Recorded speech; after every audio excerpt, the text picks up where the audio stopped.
रोने वाला हंस रहा होगा और हंसने वाला रो रहा होगा। दोनों चित्र मेरी पंक्ति में होंगे।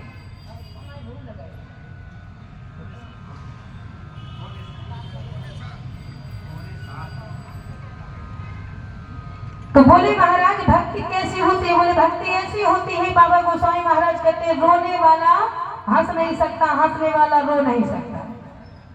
तो बोले महाराज लेकिन मेरी पंक्ति में हंसने वाला रो रहा होगा, रोने वाला हंस रहा होगा।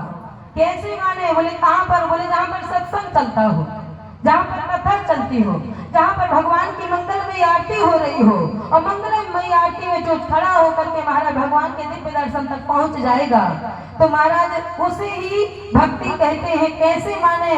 बोले सत्संग कैसे कहते हैं? सत्संग महाराज उसे कहते हैं, कदम से जब कदम मिलते उन्हें पग संग कहते हैं। मिटा दे जो हजारों घर उसी को जंग कहते हैं। मिटा कर हर बुराई को, मिटा कर हर बुराई को, बहाकर प्रेम की गंगा, मिला दे सबको आपस में उसे सत्संग कहते हैं।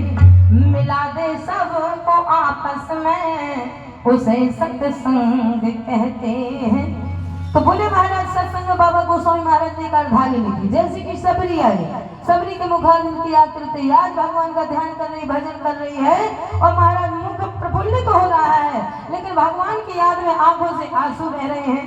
बोले मैं गुण गावत पुलक शरीरा, गद गद गिरा नयना बहनेरा। मैं गुण गावत पुलक शरीरा, गद गद गिरा नयना बहनेरा। भगवान कहते हैं मैं तब आता हूँ जब मैं ये जान लूं कि तेरा सच्चा प्रेम मेरे से हो गया। सच्चा प्रेम कब हो गया? तब तक तेरी आंख से आंसू नहीं आएगा, तब तक तुझे मेरी जरूरत नहीं है। और जब मेरी जरूरत तुझे होगी तो उस दिन तेरी आंख से आंसू निकल करके मैया सबरी के आंख से आंसू आया। अब तो परमात्मा ध्यान ही नहीं कर रहा है। बाबा गोस्वामी महाराज अर्धांगिनी लिख रहे हैं। उसी समय बड़ी सुंदर झांकी दिखी। बाबा कहते हैं, बोले श्याम गौर सुंदर दो भाई, सबरी परी चरण लपटाई। श्याम गौर सुंदर दो भाई, सबरी परी चरण लपटाई। ऐसे ही नहीं, महाराज दोनों हाथों को जोड़े हुए जोर पाना, और हाथों को जोड़ा तो बाबा कहते हैं कैसी है सबरी?